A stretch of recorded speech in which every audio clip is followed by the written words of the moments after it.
მოგესალმებით კოლეგებო, მოგესალმებით სტუმრებო. ვთხოვთ გავხსნათ დღევანდელი კომიტეტის ცნოვნა აღნიშნულ წარმოდგენილ დღის წესრიგს ვთხოვთ უყაროთ კენჭი. მადლობთ.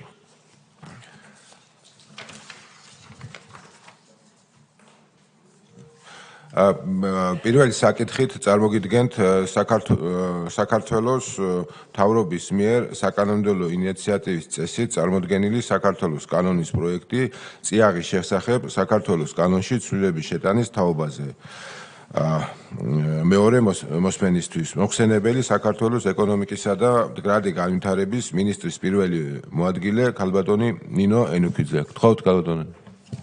მოგესალმებით, მეორე მოსმენით წარმოგიდგენთ წიაღის შესახებ საქართველოს კანონში ცვლილებებს, როგორც მოგიხსენებათ, პირველ მოსმენაზე იყო რიგი შენიშვნები და კონსულტაციის შედეგად ყველა შენიშვნა ასახული იქნა წარმოდგენილ პროექტში. მოკლედ შევეხები შინაარსს და მუხლობრივათაც გავყვები, რამოდენიმე ტექნიკური ხასიათის ცვლილება შედის კანონში და რეალურად დღეს არსებულ სიტუაციასთან შესაბამისობაში მოყავს კანონი. მეოცე მუხლის რედაქცია ყალიბდება ახალი რედაქციით, აღნიშნული მუხლი ლიცენზიის ფორმის დამტკიცებას ითვალისწინებდა ეკონომიკისა და მდგრადი განვითარების მინისტრის ბრძანებით, რაც ნიშნავს იმას, რომ ლიცენზია გაიცემოდა მატერიალური ფორმით. ქალბატონო, პუნქტობრივად გავყვეთ. კი ბატონო. კარგით. ესა მუხლი პირველი პუნქტი. განხორციელდა თუ არა ცვლილებები? დიახ, განხორციელდა და გათვალისწინებულია ცვლილება. მეორე პუნქტი. უცვლელად არის დატოვებული. უცვლელად. მესამე პუნქტი. უცვლელად არის. მუხლი 2 განხორციელდა თუ არა ცვლილებები? დიახ, განხორციელდა და გათვალისწინებულია შენიშვნა. მუხლი 3 განხორციელდა თუ არა ცვლილებები აღნიშნული? შენიშვნების გარეშეა, არ იყო შენიშვნები. კარგით. თუ რამე დამატებით კომენტარი გაქვთ? არაფერი, მადლობთ. კითხვები ხო არ გაქვთ? გთხოვთ კენჭი უყაროთ აღნიშნულ საკითხს. მადლობა.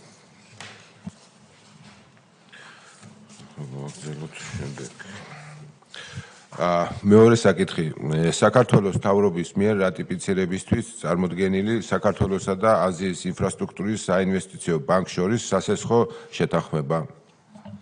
თბილისის მეტროს მოდერნიზაციის პროექტი.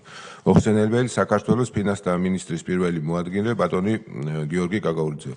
გთხოვთ ბატონო. დიდი მადლობა, მოგესალმებით. წარმოგიდგენთ ინფორმაციას აზიის ინფრასტრუქტურის საინვესტიციო ბანკთან გაფორმებულ სასესხო შეთანხმებასთან დაკავშირებით. ეს არის თბილისის მეტროს მოდერნიზაციის პროექტი. ზოგადად დღეს მდგომარეობით თბილისის მეტროს ემსახურება 48 ერთეული 4 ვაგონიანი შემადგენლობა, რომელთა ექსპლუატაციის ვადები უკვე 2025-28 წლებში იწურება. შესაბამისად დღის წესრიგში დგას, რომ უნდა მოხდეს ამ ვაგონების ჩანაცვლება. პირველ ეტაპზე გათვალისწინებულია 97 ვაგონის ჩანაცვლება, ეს ორივე ხაზზე იქნება, 13 იქნება ვაკე საბურთალოს მიმართულებაზე და ძირითად ხაზზე იქნება დანარჩენი ვაგონები, ანუ 32 შემადგენლობა, ეს იქნება 5 ვაგონიანი შემადგენლობები უკვე ნაცვლად 4 ვაგონიანისა და რაც მნიშვნელოვანია, რომ ეტაპობრივად მოხდება ყველა იმ ვაგონის ჩანაცვლება, რომელთა ექსპლუატაციის ვადა იწურება. პირველ ეტაპზე ჯამში არის 97 ვაგონის ჩანაცვლება, ვაგონებისთან ერთად არის აუცილებელი შესაბამისი სიმულაციური სასწავლო ცენტრის მოწყობა ტრეინინგებისთვის, მეტროს თანამშრომლების ტრეინინგებისთვის. ჯამში ვაგონებისა და ამ სიმულაციის ცენტრისთვის გათვალისწინებულია 205 მილიონი ევრო ჯამურად, ხოლო ამ დეპოების და დამაკავშირებელი გვირაბის რეაბილიტაცია აღჭურვისათვის გათვალისწინებულია 45 მილიონი ევრო. ეს არის ჯამში 250 მილიონი ევრო, თუმცა ჩვენ ნაწილს ვიღებთ სესხის სახით ნახევარს 125 მილიონი ევროს, ხოლო მეორე 125 მილიონი ევრო იქნება უკვე ბიუჯეტიდან გამოყოფილი თანხა. რაც შეეხება სესხის პირობებს, 125 მილიონი ევროა სესხის განგრძელება გვაქვს 22 წელი, მათ შორის 7 წელი გვაქვს შეღავათიანი პერიოდი, საპროცედურო განაკვეთის ტიპი დაფუძნებულია 6-თვიან ევრიბორზე და 6-თვიან ევრიბას ემატება 0.8% მარჟა. პროექტის დასრულების ვადა არის 2031 წელი, რეალურად მოწოდების გრაფიკი განსაზღვრულია 2026-დან 2030 წლის ჩათვლით ამოთხმ 17 ვაგონის. ეს არის ძირითადი პირობები. მე მგონი ძალიან კარგი პირობებია. თუ რამე კითხვები გვაქვს? თხოვთ უყაროთ კენჭი აღნიშნული. მადლობა. ზიანდება მაქვს რომ მესამე და მეოთხე საკითხი გამოტოვოთ და გადავიდეთ მეხუთე საკითხზე და შემდეგ დაუბრუნდებდით აღნიშნულ საკითხს. მეხუთე საკითხი საქართველოს პარლამენტის წევრების მიერ საკანონმდებლო ინიციატივის წესის წარმოდგენილი საქართველოს კანონის პროექტი მეწარმეთა შესახებ საქართველოს კანონში ცვლილების შეტანის თაობაზე. მოხსენებელი საქართველოს პარლამენტის წევრი ბატონი თორნიკე ჭეიშვილი. გთხოვთ ბატონო.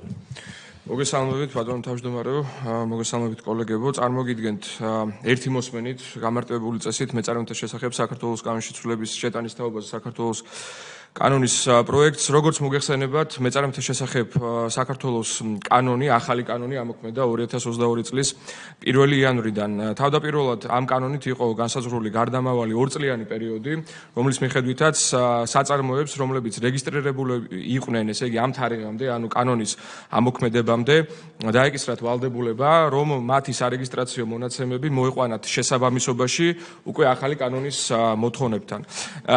ეს გარდამავალი პერიოდი ერთხელ უკვე გახანგრძლივდა და ამ შემთხვევაში ლაპარაკია იმაზე, რომ უკანასკნელ თარიღად არის შემოთავაზებული მოქმედი რედაქციით 2025 წლის 1 აპრილი, თუმცა იმის გათვალისწინებით, რომ ჯერჯერობით კვლავაც მიმდინარეობს შესაბამისი საწარმოების მხრიდან სარეგისტრაციო მონაცემების ჰარმონიზაცია და საკმაოდ დიდი არის მაჩვენებელი იმ საწარმოთა, რომელთაც ჯერ კიდევ არ მიუმართავთ საჯარო რეესტრის ეროვნული სააგენტოსთვის შესაბამისი მოთხოვნით, აქ დაახლოებით 280,000 მეწარმე სუბიექტზეა ლაპარაკი. გთავაზობთ, რომ მოხდეს ამ გარდამავალი პერიოდის 1 წლით გახანგრძლივება. ეს თავისთავად გამოიწვევს იმას, რომ ესე იგი 2026 წლის 2026 წლის 1 აპრილი დიახ იქნება უკანასკნელი თარიღი, როდესაც შეიძლება მეწარმე სუბიექტს რომ მიმართოს კომპეტენტურ ორგანოს სარეგისტრაციო მონაცემების შესაბამისობაში მოსაყვანად კანონთან. მეორე მხრივ, თუ ის ამ ვალდებულებას არ შეასრულებს, მას რეგისტრაცია თავდაპირველად შეუჩერდება 2027 წლის 1 იანვრიდან უკვე ასე ვთქვათ რეესტრი დაუდგენს მას ხარვეს და თუ ამ ხარვეზის გამოსწორება არ მოხდა, აქედან 3 თვის თავზე, ანუ 2027 წლის უკვე აპრილისთვის მოხდება საწარმოს ლიკვიდაცია. ნუ თავისთავად ამ საკანონმდებლო ინიციატივის მიღება ხელს შეუწყობს იმას, რომ მოხდეს საწარმოთა საქმიანობის შეფერხების თავიდან აცილება და ზოგადად მოხდეს ხელშეწყობა მეწარმე სუბიექტებისა, რომ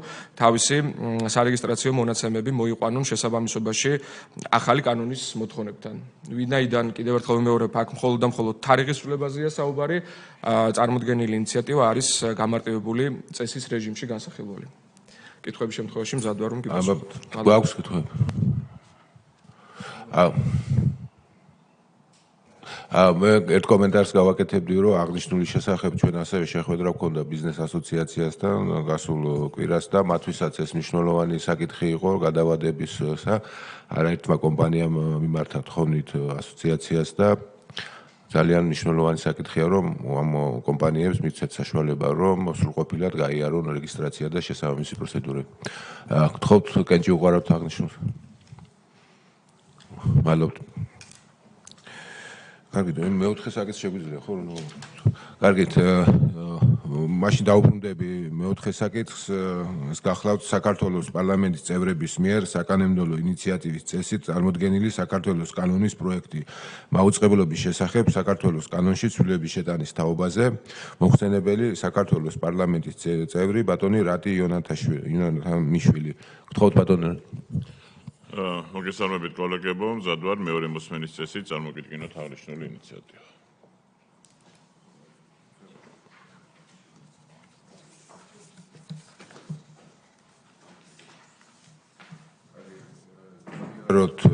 პუნქტობრივად მუხლი 1 პირველი პუნქტი განხორციელდა თუ არა ცვლილებები?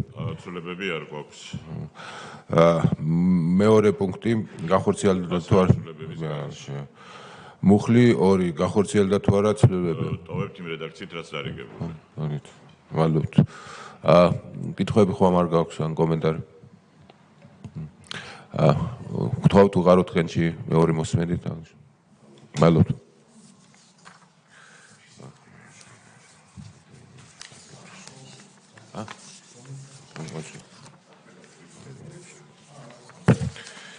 კარგით, განვაგრძობთ საქართველოს პარლამენტის წევრების მიერ საკანონმდებლო ინიციატივის წესით წარმოდგენილი საქართველოს კანონის პროექტი ელექტრონული კომუნიკაციების შესახებ საქართველოს კანონში ცვლილების შეტანის თაობაზე. მოხსენიებელი საქართველოს პარლამენტის წევრი ბატონი ლევან მაჭავარიანი. გთხოვთ ბატონო. მოგესალმებით ბატონო თავმჯდომარე, ძვირფასო კოლეგებო. პირველი მოსმენით წარმოგიდგენთ კანონ პროექტს ელექტრონული კომუნიკაციების შესახებ საქართველოს კანონში ცვლილების შეტანის შესახებ. წარმოდგენილი ცვლილებით გინდება საფასურის განსაზღვრის წესი, კონკურსის წესით გაცემული რადიოსიხშირული სპექტრით სარგებლობის ლიცენზიის მოქმედების ვადის გაგრძელების შემთხვევაში. აღნიშნული საფასური განისაზღვრება კომუნიკაციების კომისიის მიერ ყოველ კონკრეტულ შემთხვევაში საერთაშორისო პრაქტიკის გათვალისწინებით ავტორიტეტული საერთაშორისო ორგანიზაციის შესაბამისი დასკვნის საფუძველზე. ასევე ცვლილებით გათვალისწინებულია ადგილობრივი ციფრული მიწის ზედა სამაუწყებლო ქსელის ასაგებად მინიჭებული რადიოსიხშირული რესურსის სარგებლობის უფლების ავტომატურად გაგრძელება 10 წლის ვადით, იგივე პირობებით ერთხელ უსასყიდლოდ, რაც უზრუნველყოფს ადგილობრივი ტელემაუწყებლების უწყვეტად ფუნქციონირებასა და ამგვარად ინფორმაციაზე ხელმისაწვდომობასა და მედია პლურალიზმს. ხომ არ გაქვთ შეკითხვები? გთხოვთ კოლეგებო.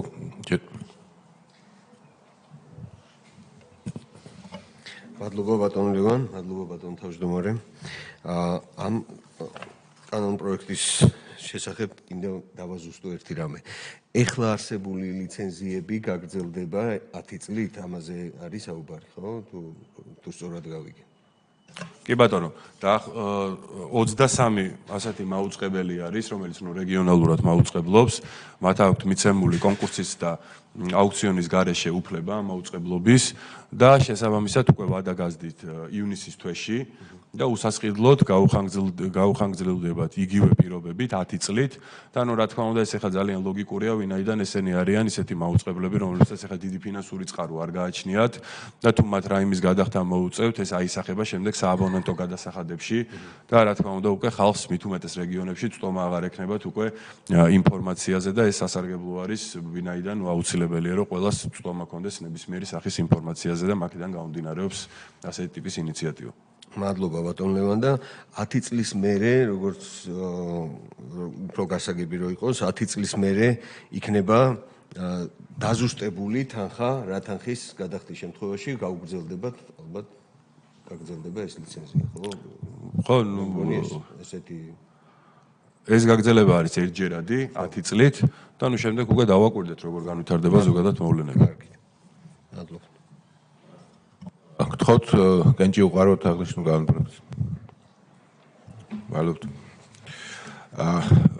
მე სიტყვას გადავცემ ბატონ ირაკლი მეზურნიშვილის მე-6 საკითხთან დაკავშირებით. წარმოგიდგენთ მოგესალმებით კოლეგებო.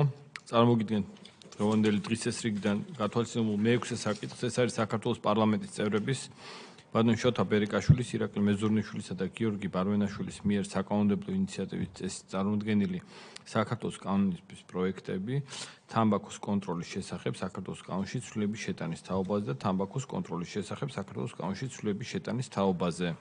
მოხსენებელია ბატონი შოთა ბერიკაშვილი, გთხოვთ ბატონ შოთა წარმოადგენ საკითხი. გამარტივებული წესით წარმოგიდგენთ საქართველოს კანონ პროექტს თამბაქოს კონტროლის შესახებ საქართველოს კანონში ცვლილების შეტანის თაობაზე. მოგეხსენებათ, რომ 2024 წლის 19 ივლისს თამბაქოს კონტროლის შესახებ საქართველოს კანონში განხორციელდა ცვლილება, რომლის თანახმადაც დაწესდა თამბაქოს წარმოებელთათვის რიგი მოთხოვნები, რაც განპირობებული იყო მაღალტექნოლოგიური სტანდარტიზებული საწარმოების ფუნქციონირების უზრუნველყოფად. ლიცენზირებადი საქმიანობის განხორციელებისთვის მთავრობას მიეცა გარკვეული პერიოდი, იმისთვის რომ მომზადებულიყო შესაბამისი დადგენილება, რომელშიც გაიწერებოდა აღნიშნული სტანდარტები და შესაბამისად საწარმოები გადაიარაღდებოდნენ. საკითხის მნიშვნელობიდან გამომდინარე აუცილებელი გახდა თამბაქოს კონტროლის შესახებ საქართველოს კანონში ცვლილების განხორციელება. კერძოდ, წარმოდგენილი ცვლილების თანახმად თამბაქოს წარმოებლის ლიცენზიის აღების ვადა გადაიწევს 2026 წლის 1 იანვრამდე, რაც საშუალებას მისცემს დაინტერესებულ პირებს საკუთარი წარმოება აღჭურონ კანონმდებლობის შესაბამისად და აიღონ ლიცენზია ისე რომ არ შეფეხდეს საწარმოო პროცესი. ასევე წარმოგიდგენთ საქართველოს კანონ პროექტს თამბაქოს კონტროლის შესახებ საქართველოს კანონში ცვლილების შეტანის თაობაზე საქართველოს კანონში ცვლილების შეტანის შესახებ. წარმოდგენილი ცვლილება შესაბამისში მოდის თამბაქოს კონტროლის შესახებ საქართველოს კანონში განხორციელებულ ცვლილებებთან და საქართველოს მთავრობას განესაზღვრა ახალი ვადა 2025 წლის 1 ივნისი შესაბამისი ნორმატიული აქტის მისაღებად, სადაც განსაზღვრული იქნება თამბაქოს წარმოების ლიცენზირების წესი და პირობები. თუ გაქვთ კითხვები, სადავარ კი პასუხობთ. მადლობთ. კითხვები არ არის, მაშინ კენჭისყრას დავაყენოთ საკითხი, ვინ არის მომხრე? მადლობა. მადლობთ. ხო, ვაცხადებ ტექნიკურ შესვენებას, დაველოდოთ არჩილს და ალბათ.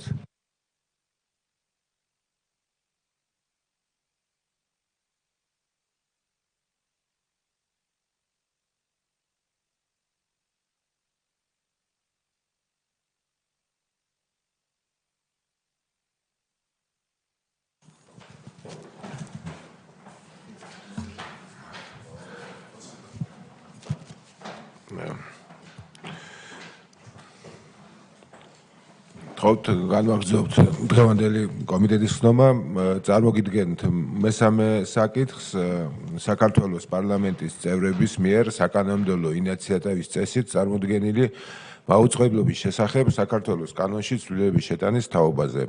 მოხსენებელი საქართველოს პარლამენტის წევრი ბატონი არჩილ გორდულაძე. თქოთ ბატონო არჩილ.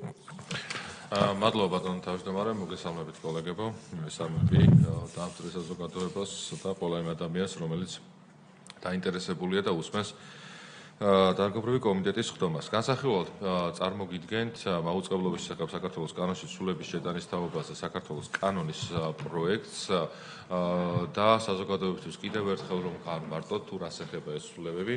ამ შემთხვევაში ჩვენ განვიხილავთ ინიციატივას, რომლის მიხედვითაც იცვლება მექანიზმები, რათა საზოგადოება დაცული იყოს და მიიღოს სწორი და ჯეროვანი ინფორმაცია, უზრუნველყოფილი იყოს ფაქტის ჯეროვანი სიზუსტე, ამავდროულად გათვალისწინებული იყოს და გარანტირებული იყოს პასუხის უფლება, ასევე განისაზღვრება სამართლიანობისა და მიუკერძოებლობასთან დაკავშირებული რიგი საკითხები და ამავდროულად ისეთი საკითხები, ისეთი უმნიშვნელოვანესი საკითხი, როგორც არის ადამიანის პირადი ცხოვრების შეუხებლობა, მათ შორის ფარული მეთოდების გამოყენებით ინფორმაციის მოპოვება და გადაცემა მაუწყებლის მიერ. ეს ყველაფერი იქნება რეგულირებული.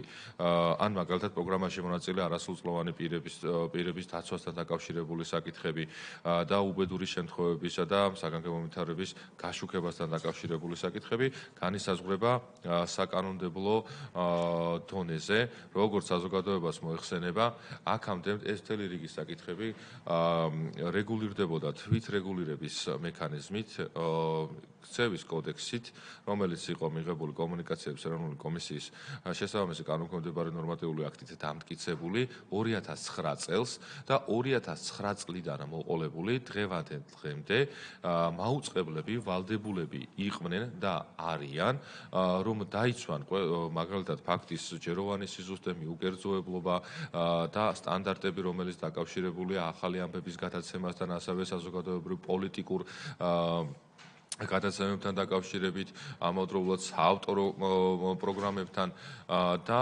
ამაზე, რა თქმა უნდა, რეაგირება უნდა იყოს თვითრეგულირების ფარგლებში, მაგრამ სამწუხაროდ ჩვენ ვხედავთ, რომ ეს მექანიზმი არ მუშაობს და არ მუშაობს ერთი მარტივი მიზეზიდან გამომდინარე, რომ მაუწყებლები პირიქით სამწუხაროდ მთელ რიგ შემთხვევაში მოწადინებულები არიან, რომ პირიქით გვერდი აუვარონ რეგულაციებს და სამწუხაროდ გადაქცეულია მედია სივრცე, მათ შორის დეზინფორმაციის, პირდაპირ მნიშვნელობით ტყუილის ტირაჟირებად და ამ ყველაფერზე პასუხი სამწუხაროდ არც არავის არ ეკისრება.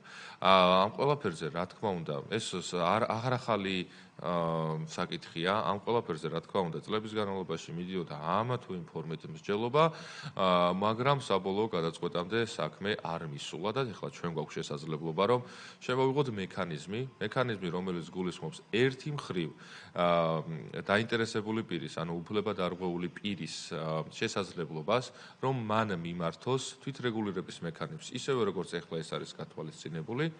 და თავისი უფლებების დაცვას შეეცადოს თვითრეგულირების მექანიზმის ფარგლებში ან კომუნიკაციების კომისიას და მარტივად არის რეალურად საქმე. თუ მაგალითად საქართველოს მოქალაქე, საზოგადოების წევრი ენდობა უფრო მეტად მაგალითად TV1-ს მთავარს ფორმულას ადგება და მიმართავს თავისი უფლებების დასაცავად TV1-ს მთავარს და ფორმულას. მაგრამ თუ უფრო მეტად ენდობა დამოუკიდებელ ორგანოს კომუნიკაციების ეროვნულ კომისიას, რა თქმა უნდა კომუნიკაციების კომისიას მიმართავს და იქ შეიძლება რომ დაიცვას თავისი უფლება. აქ არის ეს მოცემულობა რეალურად და ერთხელ და სამუდამოდ ჩვენს ქვეყანაში უნდა იყოს მათ შორის კარგი პრაქტიკიდან გამომდინარე, რომელიც არის დიდ ბრიტანეთში შემუშავებული მექანიზმი, როდესაც ადამიანებს ექნება შესაძლებლობა, რომ საკუთარი უფლებები დაიცვან და მათ შორის ეს ყველაფერი არ გახდეს წლების განმავლობაში განსახილველი დავების საკითხი. შესაბამისად, ბატონო თავმჯდომარე, მზად ვარ იმისათვის, რომ მუხლობრივად გავიაროთ თითოეული საკითხი, მას შორის მექნება შესაძლებლობა, რომ გავაჟღერო ის საკითხები, რომელიც პირველი მოსმენიდან მეორე მოსმენის ფარგლებში, მათ შორის თქვენი, მათ შორის კომიტეტის წევრების და განსაკუთრებით იურიდიულ საკითხთა კომიტეტისა და დარგობრივი კომიტეტის აპარატის ჩართულობით იქნა შემუშავებული და ამ ყველაფრისთვის, რა თქმა უნდა, მათ გადაუხდი მადლობას ადამიანები, რომლებიც მუშაობდნენ სახელმწიფოებრივად და ადამიანის უფლებების სტანდარტიდან გამომდინარე საზოგადოებისთვის სწორი ინფორმაციის მიწოდების კუთხით საკითხების დამუშავებაში იყვნენ ჩართულები. კარგით, მადლობთ დონვარჩი, დავიწყოთ, აბა, მუხლი პირველი პუნქტი, გახორციელდა თუ არა ცვლილებები?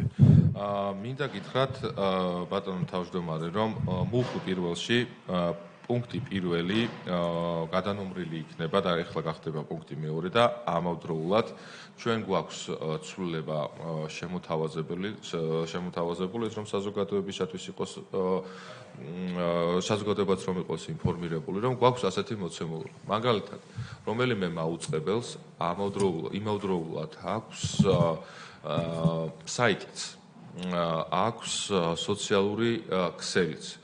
ჩვენი რეგულაციის მიხედვით მაუწყებელი თუ ინფორმაციას წარმოდგენილი ცვლილებების მიხედვით თუ ინფორმაციას მაგალითად არაჯეროვნად ავრცელებს შესაბამისი რეაგირება და ადამიანის უფლებების დაცვა შეიძლება თუ ეს ინფორმაცია გავრცელებული არის ტელეეთერის საშუალებით. მაგრამ თუ ეს ყველაფერი გავრცელებული არის თუნდაც სოციალური ქსელის თუნდაც ვებგვერდის საშუალებით ამ ყველაფერზე შეუძლებელია რომ ადამიანმა რეაგირება მოახდინოს. ამიტომ როგორც პირველი მოსმენი ამ კომიტეტზე განხილვის დროს, ასევე პლენარულ სტომაზე განხილვის დროს ჩემს მიერ და ჩვენ გუნდის შეთანხმებით, რა თქმა უნდა, გაჟღერებული იქნა, რომ ონლაინ მედიებზეც უნდა გავრცელდეს ქსევის, ეგრეთ წოდებულ ონლაინ მედიებზე უნდა გავრცელდეს ქსევის ის სტანდარტები, რაც ზოგადად მაუწყებლებისთვის არის გათვალისწინებული, გამომდინარე იქიდან, რომ იხვეწება და ვითარდება ტექნოლოგიები და ინფორმაციის გავრცელების სხვადასხვა საშუალებებით ხდება ინფორმაციის გავრცელება, ამ ყველაფერზე საკანონმდებლო ცვლილებებიც უნდა არსებობდეს. სწორედ ამიტომ წარმოდგენილ კანონპროექტში განიმარტება თუ რა არის ინტერნეტ მომსახურება და ინტერნეტ მომსახურების ცნების განმარტებისას გამოყენებული იქნება დეფინიცია, რომლის მიხედვითაც ინტერნეტ მომსახურების მიმწოდებლის მიერ მასობრივი ინფორმაციის საქართველოს სახელმწიფო ენაზე ინტერნეტ საშუალებისთვის განკუთვნილი ინტერნეტ დომეინს ან და ინტერნეტ მოსტინგის საშუალებით, ასევე თავის აპლიკაციაში ან მესამე პირის ინფორმაციის გაზიარების პლატფორმაზე, მათ შორის სოციალურ ქსელში ინფორმაციის განთავსება, ეს იქნება განმარტება ინტერნეტ მედია მომსახურებისა.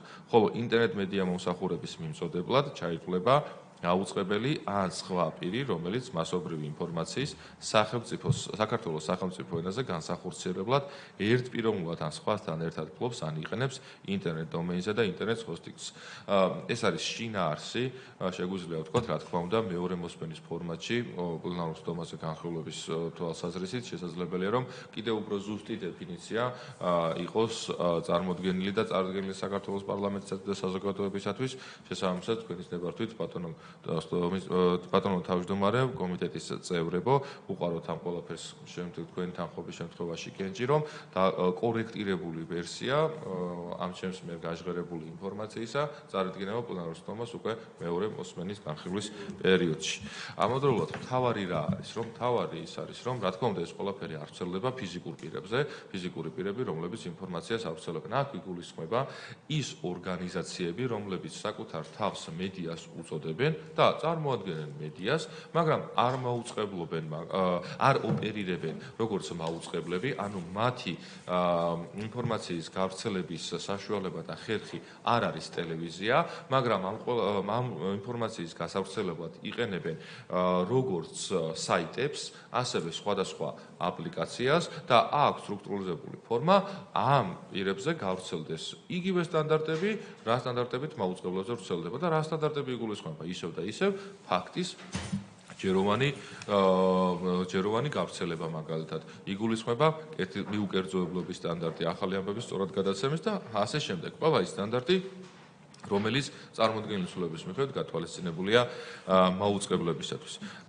რაც შეეხება თქვენი საკითხის საფასუხოდ ბატონოს თომის თავმჯდომარემ, ის რაც პირველი მოსმენით დარიგებულ ტექსტში არის და წარმოდგენილ ტექსტში არის ის პირველი პუნქტი მეორე პუნქტის სახით არის ჩამოყალიბებული, სადაც შესაბამისად სულებებია განხორციელებული და კიდევ ერთხელ მეტი სიცხადისათვის საკანონმდებლო ტექნიკის თვალსაზრისით და ამავდროულად საზოგადოებისათვის, რომ იყოს სრული ინფორმაცია მიწოდებული, შავი თეთრზე კიდევ უფრო მეტად გამართულად და მეტად განჭვრეტადად არის გათვალისწინებული, რომ დაინტერესებულ პირს უფლება აქვს საქართველოს კანონმდებლობის მოთხოვნების, გარდა ქცევის კოდექსის დადგენილი იმ ეთიკური ნორმებისა და პროფესიული სტანდარტებისა, რომელიც ამ კანონით არ არის გათვალისწინებული და მთელი რიგი საკითხებია ქცევის კოდექსში, რომელიც ისევ თვითრეგულირებაში რჩება, შესაძლებელია, რომ იმართოს ან თვითრეგულირების ორგანოს, ან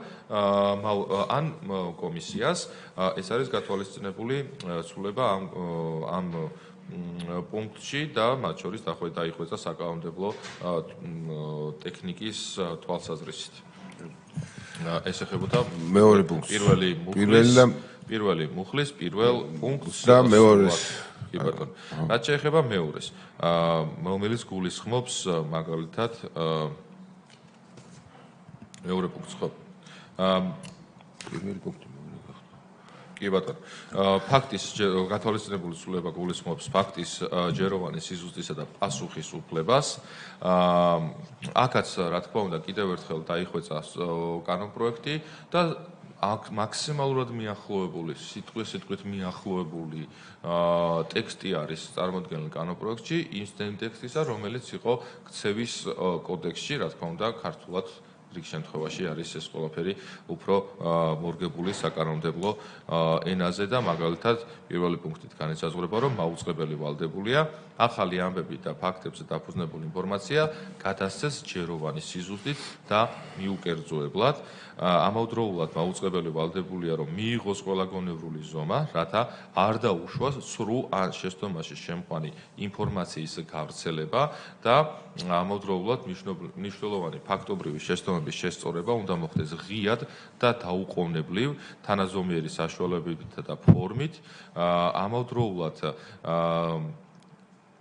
დაუშვებელი ხდება ახალ ამბებსა და საზოგადოებრივ პოლიტიკურ გადაცემებში დადგმებისა და ინსცენირებების გამოყენება და უნდა იყოს ნათლად განმარტებული, რომ ეს არის დადგმა და ინსცენირება, დოკუმენტური ან რეალური ფაქტების ყოველი სამაუწყებლო რეკონსტრუქცია უნდა იყოს ნათლად მითითებული ისევ და ისევ, რომ თავიდან ავიცილოთ ისეთი შემთხვევა, როგორც იყო მოდელირებული ქრონიკა, როდესაც ადამიანებს გულებით აუხეთქეს პირდაპირ და გადატანითი მნიშვნელობით.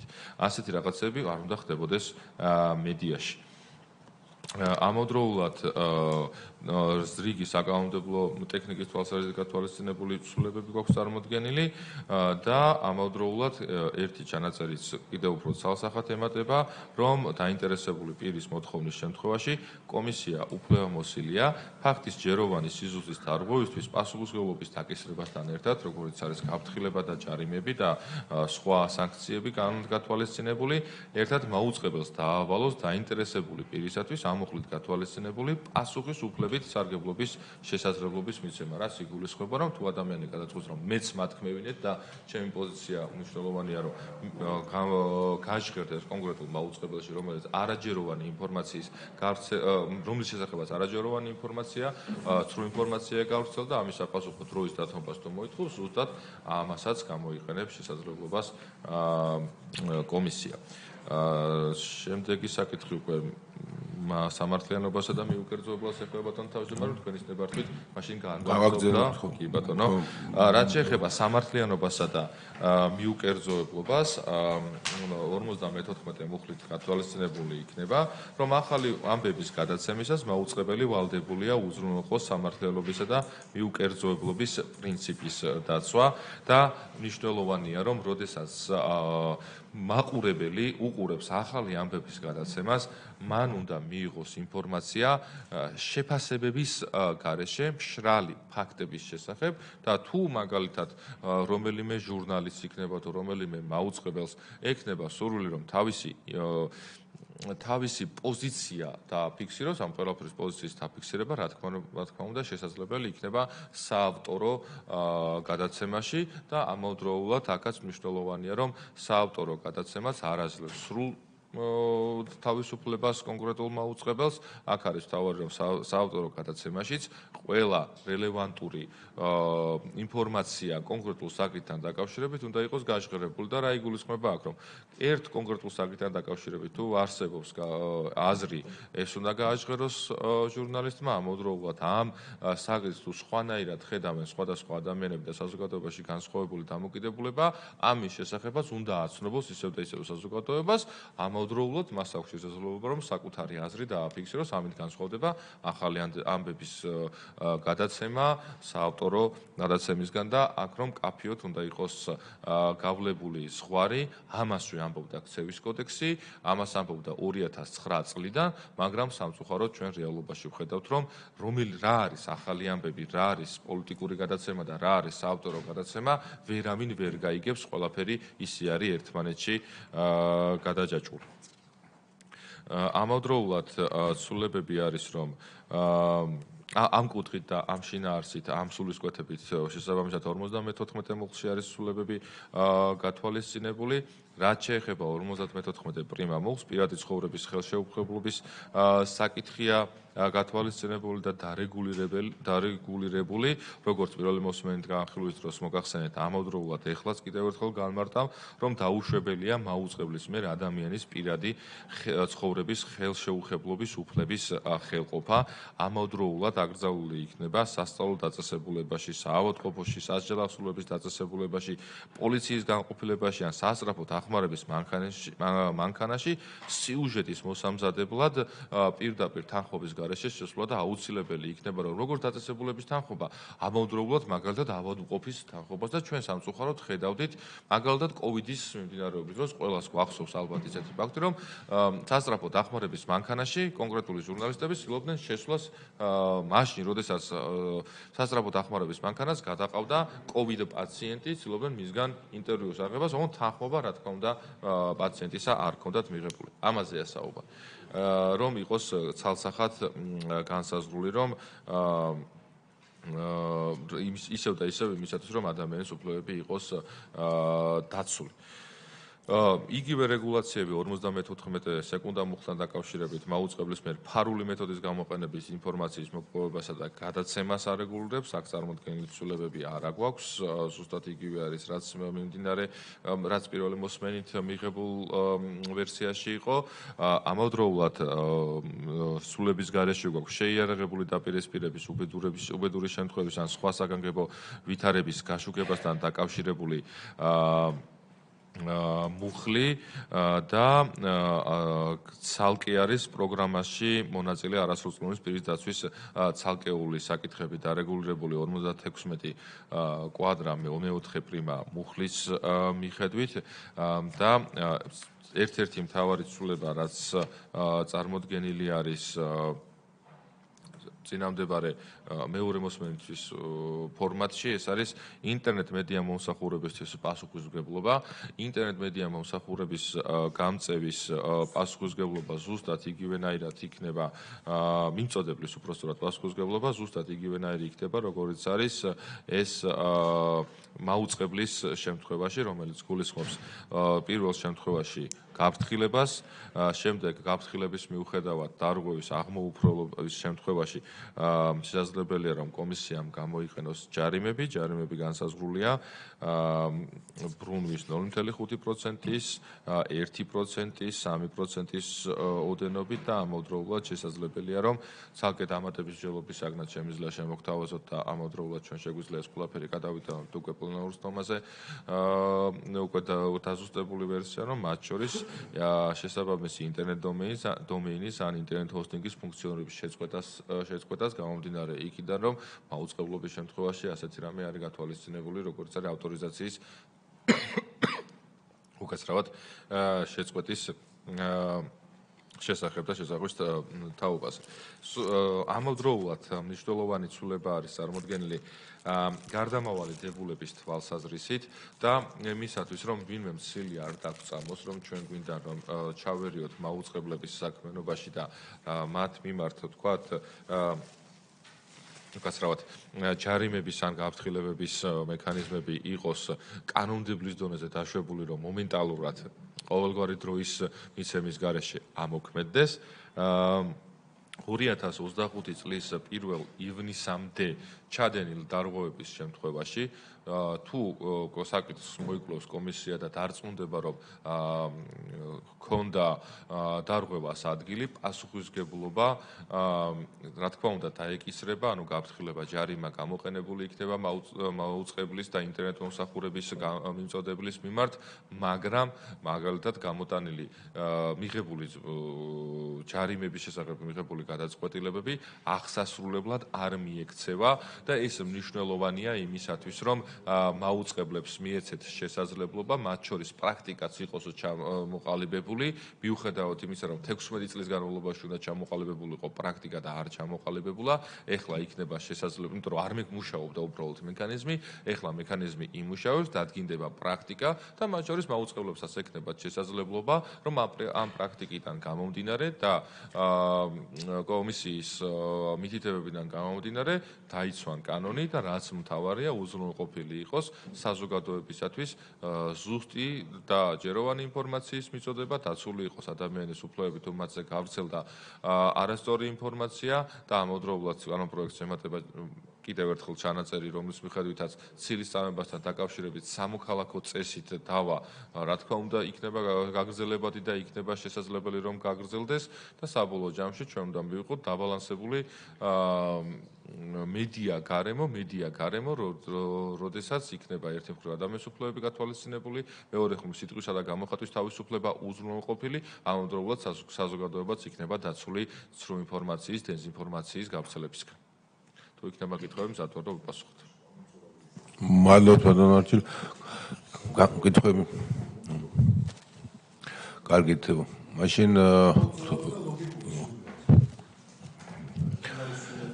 დიდი მადლობა ასეთი სრულყოფილი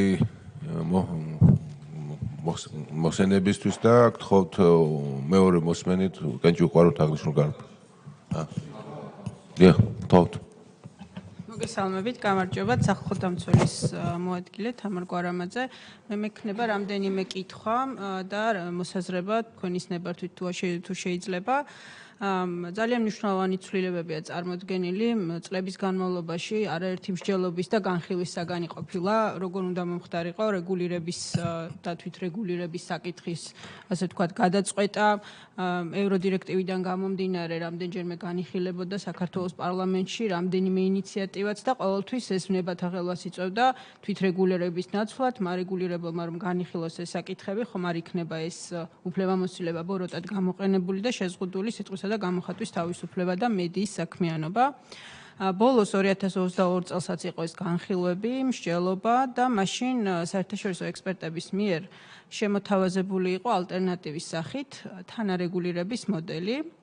და აი ამ საკითხთან დაკავშირებით მოსაზრებაც გვაქვს, პოზიციაც და კითხვაც, ხომ არ ყოფილა მსჯელობა აი ამ მოდელისთვის, ასე ვთქვათ, და მოდელის განხილვა მომხდარიყო კიდევ ერთხელ ექსპერტების მონაწილეობით, იმიტომ რომ მიუხედავად იმისა, რომ საერთაშორისო ექსპერტებიც და საზოგადოებაც თანხმდებოდა, რომ რაღაც იყო შესაძლებელი, ნაწილი ყოველ შემთხვევისთვის მედიების და არასამთავრობო ორგანიზაციების ნაწილი ამ პოზიციასაც არ იზიარებდა.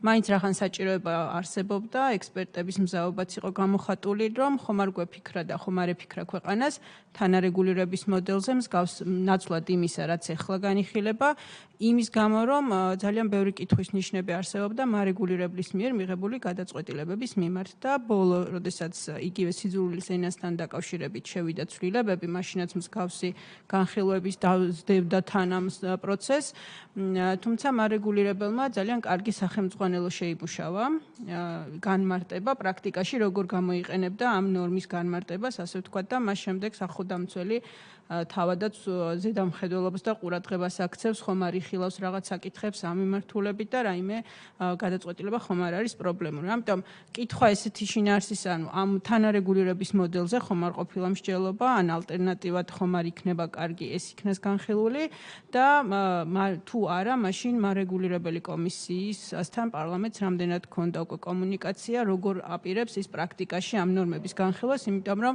იგივე ბრიტანულ მოდელზე, როდესაც არის საუბარი ბრიტანეთის მარეგულირებლის ვებგვერდზეც რომ შევბრძანდეთ, ყველა მუხლის ქვემოთ ძალიან მოცულობითი გაიდლაინები და სახელმძღვანელო დოკუმენტები აქვს მას დამტკიცებული, როგორ განმარტავს ნორმებს. ეს ერთი საკითხი უშუალოდ მექანიზმთან და რაც შეეხება შინაარსთან დაკავშირებით, რა თქმა უნდა, გეთანხმებით, რომ ის ნორმები, რომელიც ახლა წარმოდგენილია კანონ პროექტში, ეს არ არის ახალი ნორმები, 2009 წელს იქნა ქცევის კოდექსში გათვალისწინებული და ყველა ნორმა წერია ეხლაც მოქმედ ქცევის კოდექსში. უბრალოდ რახან საკანონმდებლო აქტით ხდება ამის რეგულირება და როდესაც რეგულირებელს არათუ დაინტერესებული პირის საჩივრის საფუძველზე, არამედ საკუთარი ინიციატივითაც ექნება უკვე უფლება, რომ ეს საკითხები განიხილოს. მაინც ვფიქრობთ იმ საერთაშორისო, ასე ვთქვათ, რეკომენდაციების, ასევე სტრასბურგის სასამართლოს აქვს ნამსჯელი უნგრეთის წინააღმდეგ მსგავს მარეგულირებელ ნორმებთან დაკავშირებით და ხაზგასმით არის და მითითება, რომ ყველა ესეთი ნორმა უნდა იყოს ძალიან მკაფიო, არ უნდა იყოს ბუნდოვანი და არ უნდა იძლეოდეს საშუალებას ყველამ სხვადასხვანაირად განმარტოს ესა თუ ის ნორმა და აი 54 ნორმა მუხლთან მიმართებაში განსაკუთრებით კითხვა მექნებოდა, რამდენიმე მისი პუნქტი, მაგალითად მე-4, მე-5 პუნქტი, ისევ როგორც მე-7 იძლევა იმის ფართო განმარტების საშუალებას, რომ მოხდეს დაუსაბუთებლად და არაპროპორციულად უფლებაში ჩარევა, ან საფრთხეს ქმნის და რამდენად იქნებოდა შესაძლებელი კიდევ უფრო მეტად დაკონკრეტდეს, ან დავიწროვდეს, ან რამენაირად ფორმულირება შეიცვალოს, რომ ძალიან ნათელი და ცხადი იყოს, რას ეხება ეს შეზღუდვები, მაგალითად მხოლოდ იგივე მე-4 და მე-5 პუნქტში მხოლოდ ახალი პროგრამების თუ სხვა ტიპის პროგრამების, ბატონმა არჩილმაც ახსენა, რომ პრაქტიკა ისეა, რომ საავტორო და სხვა ტიპის ასე ვთქვათ პროგრამები ერთმანეთში არ არის მკაფიოდ გამიჯნული და თუ ამბობთ, რომ საავტორო უფლებაზე სტანდარტი სხვა და თან ამავე დროს პრობლემაა გამიჯნა ახალი ამბების თუ საავტოროს თუ სხვა ტიპის, ეს ხო არ შექმნის პრობლემას, აი ასეთი ჩანაწერები და ბოლოს ერთი კითხვა მექნება ასევე პოლიტიკოსების მონაწილეობასთან დაკავშირებით. თქვენ ახსენეთ, რომ ეს ნორმები ინტერნეტ ტელევიზიაზეც გავრცელდება და არაერთ პოლიტიკურ პარტიის წარმომადგენლები, ვიცით ჩვენ რომ არიან ამ თუ იმ გადაცემების წამყვანები, მათ შორის მე მგონი ახალი ამბების ფორმატიც აქვს და ანუ გამოდის, რომ მათ აღარ ექნებათ საშუალება დაუშვათ აი ამ გადაცემ. მე მგონი იაგოს ხვიჩიას მაგალითად თუ არ ვწდები ინტერნეტ ტელევიზია აქვთ და გადაცემები მიყავთ და სხვაებიც იქნებიან ალბათ. მადლობა. კი ბატონო. მადლობა გამოდავან თამარ ჩართულობისთვის, მადლობა სახალხო დამცველს პოზიციებისთვის. რა თქმა უნდა და კიდევ ერთხელ ამბობ, რომ ჩვენ ყოველთვის ვართ ღიანი, როდესაც საკითხი ეხება არგუმენტებს და საფუძველი ამ ყველაფერს რა თქმა უნდა, როდესაც აქვს, ჩვენ ყოველთვის გვაქვს შესაძლებლობა იმისა, რომ კონკრეტულ საკითხებზე ვიმსჯელოთ. რა თქმა უნდა, როდესაც თქვენ მექანიზმის თაობაზე ისაუბრეთ, ეთანხმებით ამ საკითხთან დაკავშირებით, რომ მექანიზმი თქვენს იგივე საუბრობთ, რასაც ჩვენ ვამბობთ, რომ მექანიზმი, რომელიც ეხლა არის წარმოდგენილი მიმდინარე საკანონმდებლო ჩარჩოს მიხედვით, ეს არ არის მოქმედი, არ არის რელევანტური და არ მუშაობს.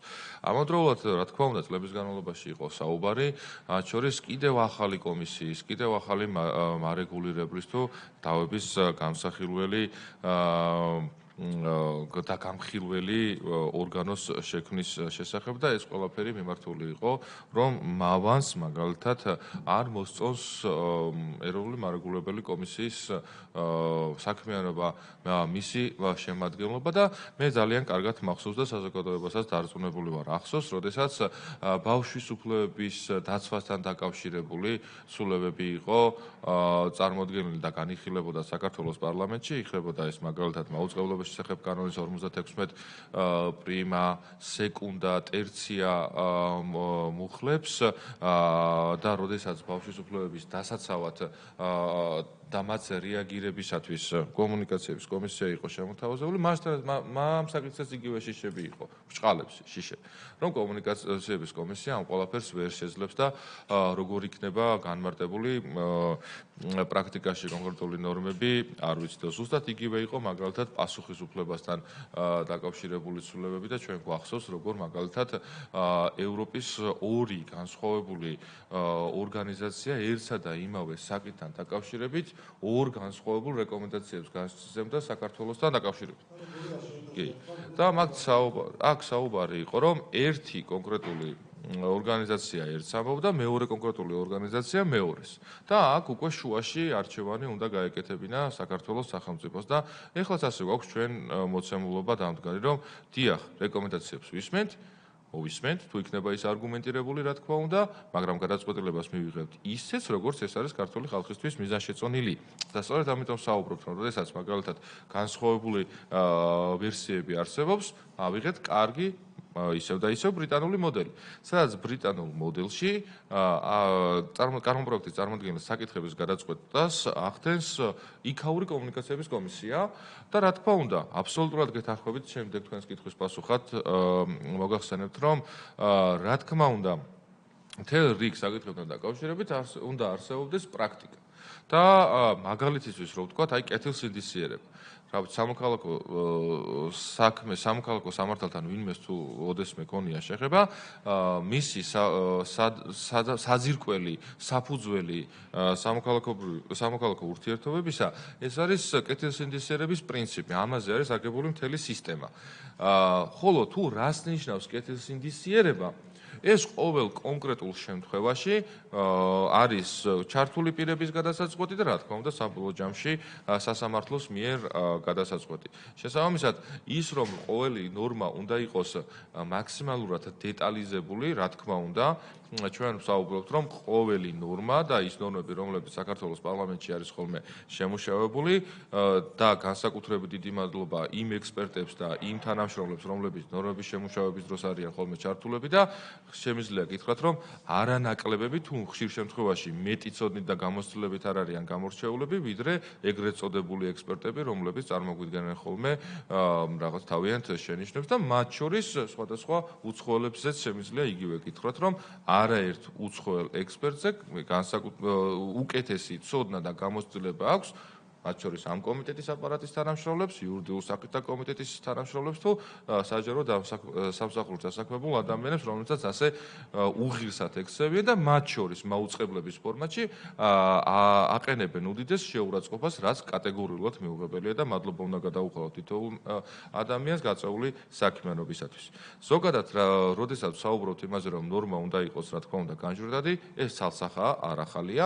ამავდროულად არსებობს გარკვეული შემთხვევები, როდესაც ნორმა არის გაწერილი, არის მაქსიმალურად განჯვრდადი, მაგრამ ის პრაქტიკაში განხორციელების დროს და ამოქმედების დროს საჭიროებს უკვე პრაქტიკის ჩამოყალიბებას და სწორედ ამიტომ გვაქვს ჩვენ შემოთავაზებული, რომ 2 თვის განმავლობაში ჩადენილ დარღვევებთან დაკავშირებით, როდესაც იმსჯელებს კომისია და თქვათ გამოიყენებს გაფრთხილების თუ ჯარიმის თუ სხვა სანქციებს, ეს სანქციები აღსასრულებლად არ მიემართება ისევ და ისევ, იმიტომ რომ ჩამოყალიბდეს პრაქტიკა, როგორც კომისიის ფარგლებში, ასევე მაუწყებლებსაც კონტექსტში შესაძლებლობა, რომ პრაქტიკიდან გამომდინარე განიმართოს ნორმები და ამ საკანონმდებლო სივრცეში იყოს ჩართული. რაც შეეხება კონკრეტულად მაგალითად 54 მუხლებთან დაკავშირებით, ჩვენ მაგალითად მეორე მოსმენის ფარგლებში კომიტეტის შემდეგაც შეგვიძლია რომ გავაგრძელოთ კომუნიკაცია, რა თქმა უნდა, მოგეწოდებათ აუცილებლად მე თვითონ ავიღებ ჩემ თავზე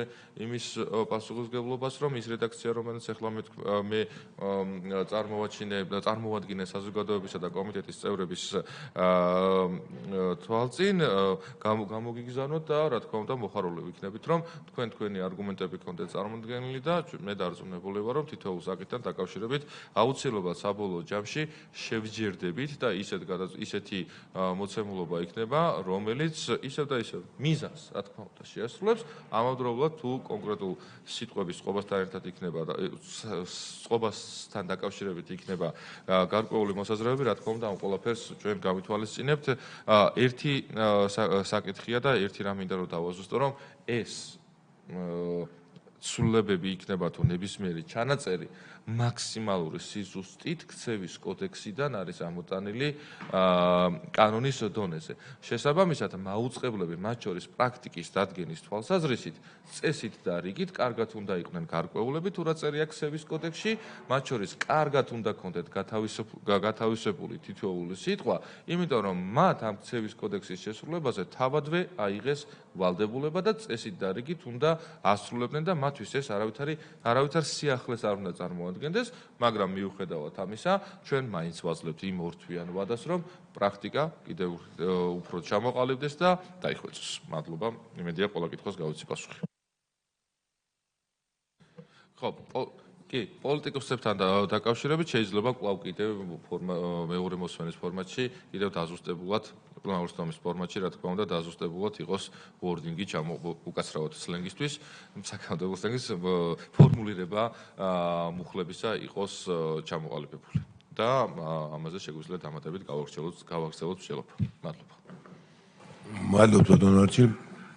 მე ორი სიტყვით მინდა რომ აღვნიშნო, რომ საერთო ჯამში აღნიშნული ცვლილება მე მიმაჩნია, რომ თვითონ მედია საშუალების ხარისხს და ჟურნალისტიკას უფრო მაღალ დონეზე აწევს და უფრო მეტი პასუხისმგებლობა იქნება მიწოდებული ინფორმაციის მიმართ, იმიტომ რომ პირადად მე ასეთი განცდა მაქვს, რომ დღევანდელ რეალობაში, დღევანდელ მოცემულობაში ჟურნალისტიკას არავითარი პასუხისმგებლობა არ გააჩნია იმ მიწოდებული ინფორმაციასთან დაკავშირებით, რომელიც არსებობს მედია სივრცეში სამწუხაროდ და ეს თვითრეგულირების მექანიზმი უბრალოდ არ მუშაობს, იმიტომ რომ უბრალოდ არავინ პასუხისმგებლობას არ იღებს არასწორი ფეიქ ინფორმაციის გავრცელების პირობებში. ეს არის ჩემი კომენტარი და მიმაჩნია, რომ რეგულირების შემთხვევაში იქ კონკრეტული წესები და დებულებები გაწერილი არის და იქ გასაგებად არის ახსნილი თუ რა არის სწორი ინფორმაცია და თუ რა არის fake news-ი, ასე რომ აქ არ ვიცი, აქ დიდი ნიჭი არ ჭირდება, რომ ეს გამოიკითხო. და ისე მაინტერესებს თქვენ რო ძანეთ თანარეგულირება რას გულისხმობთ? ეს ექსპერტების შემოთავაზებული შუალედური ვერსია იყო, რომელიც ითვალისწინებდა ეს ექსპერტები ვინ იყვნენ კონკრეტულად? საბჭოს მიერ მოწვეული ორი ექსპერტი იყო, თუ გნებავთ გვარებს გეტყვით, რომელიც და რა ბექგრაუნდით ინტერესებს? ესენი წლებია ერთ-ერთი მე მგონი ზუსტად დიდი ბრიტანელია, რომელიც სხვადასხვა მედიის და გამოხატვის თავისუფლებაზე მუშაობს. ეს იყო მედიის თავისუფლების, ინტერნეტ მმართველობის და პერსონალურ მონაცემთა დაცვის გაძლიერება საქართველოში დღემდე მიმდინარე პროექტია და მოამზადა ევროპის ორმა ექსპერტმა, ტობი მენდელმა და ვინა სალომონმა და ბატონო ვინა ფინანსებდა აღნიშნულ პროგრამას შეიძლება რომ ვთქვა. ევროპის საბჭოს მიერ მოწვეული ექსპერტები. კი ბატონო და თვითონ კომიტეტი ბოლო შეხვედრა 2022 წელს განიხადა, კომიტეტიც იყო ამ შეხვედრაზე წარმოდგენილი და ამ თანარეგულაციას რა იგულისხმებოდა ეს ვაინდა? ესეთი შუალედური რაღაც გამოსავალი იყო შემოთავაზებული, ოღონ თვითონ ვეწერ რომ ესო ძალიან ზოგადიაო და მიმართულებით მუშაობა გასაგრძელებელიო, გულისხმობდა დამოუკიდებელი კიდე სუბიექტის შექმნას, რომელიც არანაირ გავლენაში არ ექნებოდა, ასე ვთქვათ, არავის და ამ სუბიექტის მიერ საკითხების განხილვას. თუმცა, მაშინვე იქ გამოითქვა აზრი, რომ იგივე ხა კიდე კომისია, კიდე მეორე კომისია ხო არ შეიქმნებაო, ამიტომ დავსვი მე საკითხი, რომ ამ მიმართულებით მსჯელობის სივრცე ხომ არ ყოფილიყო, იმიტომ რომ ხდებოდით ყველა რომ კიდე ორი კომისია, ერთი კომისია გვაქვს და მეორე კომისია კიდე რა საჭირო. ამიტომ მოქმედ კომისიასთან მიმართებით კითხვა გიბრუნებთ, რომ თქვენ რატო ფიქრობთ, რომ კომუნიკაციის კომისია არაობიექტური და მიკოძე მე არ ვფიქრობ ამაზე, იმიტომ რომ სახალხო დამცველის ანგარიშებში უნდა ჩავიხედოთ და ჩვენ რახან საზოგადოებაში იყო ამის ეჭვი და იყო წუხილები გამოთქმული სხვადასხვა თემას, ვთქვათ, ჯგუფების მიერ და მადმედია საშუალებების მიერ, რომ ნდობა არ აქვთ მათ. მე როგორც ვიცი, მსგავსი პრეცედენტი არც არასოდეს ყოფილა, რომ იმეს კითხვის ნიშანი დაისვა. ყოფილა შემთხვევაში თვითონ მარეგულირებლის მიერ მიღებული გადაწყვეტილება არა, იმიტომ რომ მარეგულირებლის ყოფილა გასაჩივრებული სასამართლოში და სასამართლოს მსჯელობის მიმართ ყოფილა კითხვის ნიშნები. ხო, რომ თუ არ ეთანხმება, შესაძლებელია გასაჩივრება და სასამართლო შეუძლია კი ბატონო. ახლა კიდევ დამატებით უბრალოდ აქ საუბარი იმაზეა, რომ მიღებული გადაწყვეტილება შეიძლება იმდენად მძიმე იყოს მაუწყებლისთვის სანქციების და კარგი, ასევე შეიძლება იყოს მაუწყებლის fake news-ი ძალიან მძიმე ინდივიდუალური ოჯახებისთვის და პიროვნებისთვის, რომელიც არ შეიძლება. და როდესაც ჩვენ გვაქვს მოცემულება რაღაცა რაც არ შეიძლება, მაინც ხდება, ეს იმას ნიშნავს, რომ თვითრეგულირება არ მუშაობს. და თუ თვითრეგულირება არ მუშაობს, ხო საჭიროა რომ ის რაც არ შეიძლება, ისე მოხდეს ზედამხედველობა, რომ არ მოხდეს.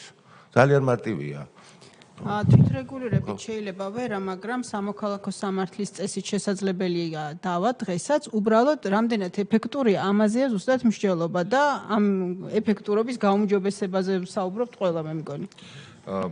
ნახეთ, დიახ, აბსოლუტურად გეთანხმებით, რომ სამოქალაქო წესით ცირის წამებასთან დაკავშირებით შესაძლებელია ადამიანმა იდაოს. სამოქალაქო წესით ცირის წამებასთან დაკავშირებით, როდესაც დავების განხილვა ხდება ხოლმე, იქ კიდევ ცალკე პროცედურაა და წლების განმავლობაში არის ხოლმე გაწერილი პროცესი. ამავდროულად აქ არის მნიშვნელოვანი მტკიცების ტვირთი თუ ვიზია, მაგალითად, სხვაზე არავის არ ვიტყვი, მე უნდა ვამტკიცო, რომ ჩემს შესახებ გავრცელებული აბსოლუტური ტყუილი არის აბსოლუტური ტყუილი.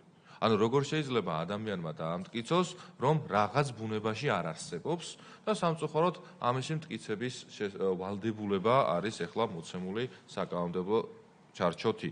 ჩვენ კიდევ ვამბობთ, რომ იცით რა, როდესაც კომისიაში იქნება გადაწყვეტილება განსახილველი, ორივე მხარეს ექნება თავთავიანთი მტკიცების ტვირთი და შესაბამისად კონკრეტული ინფორმაცია რომ არის გაჟღერებული, რომ ეს შეესაბამება სიმართლეს და მაუწყებელმა ყველაფერი გააკეთა იმისათვის, რომ გადაემოწმებინა აღნიშნული ინფორმაცია, მათ შორის მიმართა კონკრეტულ პირს და მიუხედავად ამ ყველაფრისა დარწმუნდა, რომ არის აბსოლუტური ჭეშმარიტება და სიმართლე და ასე გააჟღერა, და აქ უკეთესი მექანიზმი არსებობს, რომ ელემენტარულად ადამიანმა საკუთარი თავის დაიცვას მის წინააღმდეგ გაჟღერებული აბსოლუტური დეზინფორმაციისგან. წინააღმდეგ შემთხვევაში პირადი გამოცდილებით, როგორც ამ შემთხვევაში პრაქტიკოსიდან სამოქალაქო საქმეებიდან პრაქტიკოსიდან გამომდინარე შემიძლია მარტივად გითხრათ, რომ წლების განმავლობაში იყო განსახილველი საქმეები, მაგალითად, არ მინდა უბრალოდ ტელევიზია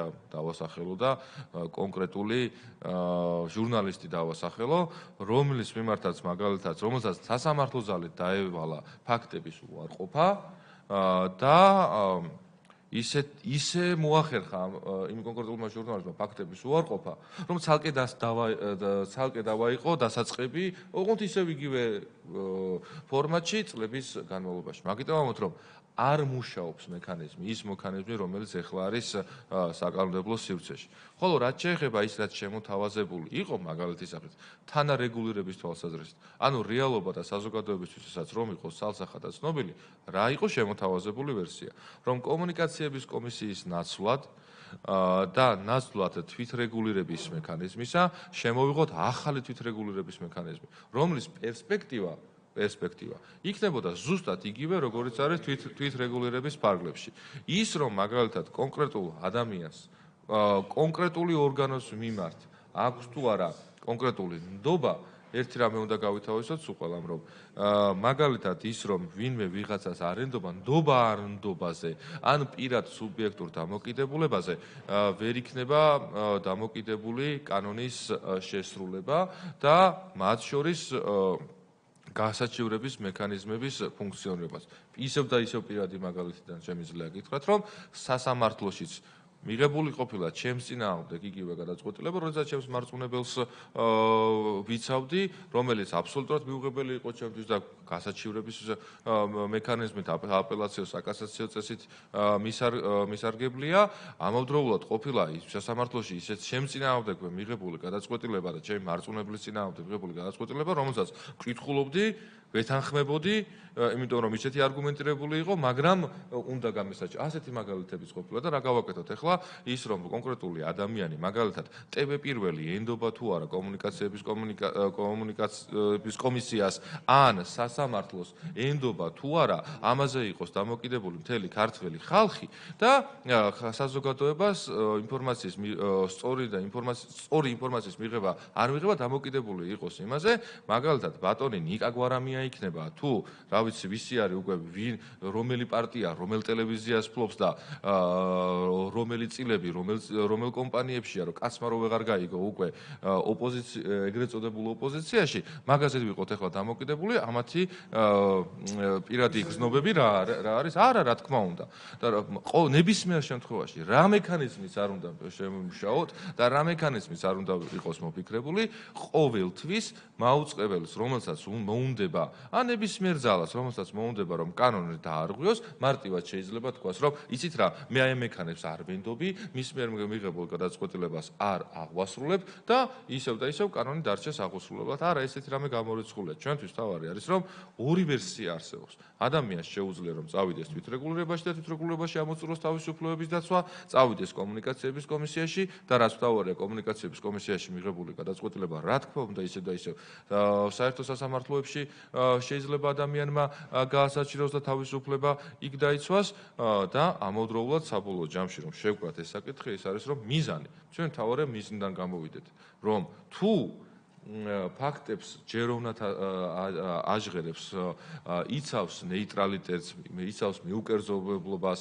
იცავს ბავშვის უფლებებს, რა ვიცი, სწორად აშუქებს მაგალითად უბედურ შემთხვევას და გვამს უკაცრავად რომ ამ საკითხზეც მიწევს საზოგადოებასთან საუბარი, პირდაპირ არ უღებს მაუწყებელი და ამ ყველაფერს არ ათავსებს საჯარო სივრცეში. მაგალითად საზოგადოების ოჯახის წევრებმა ჯერ რომ არ იციან გარდაცვლილი ადამიანის შესახებ და სახის და უფარავად პირდაპირ გამოაცხადებს, რომ კონკრეტული ადამიანი ამ ფორმით ასე არის გარდაცვლიო.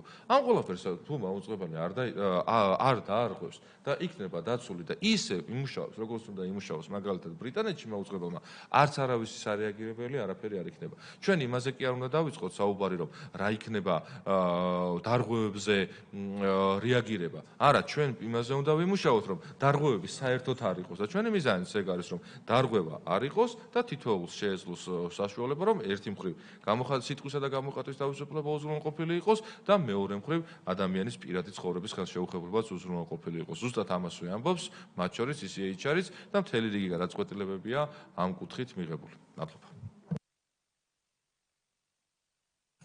რამე კომენტარი ხომ არ გაქვთ?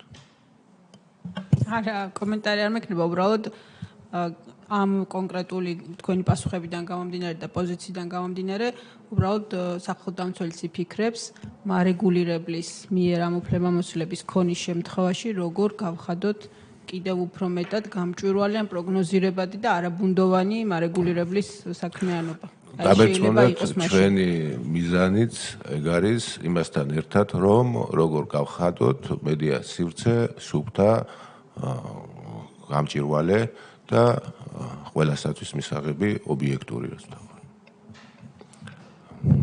გთხოვთ აღნიშნული კანონპროექტს მეორე მოსმენისგან ეჭვობათ. დიდი მადლობა ყველას, ხობძანებისთვის. დღევანდელი კომიტეტის ხდომა დასრულებულია.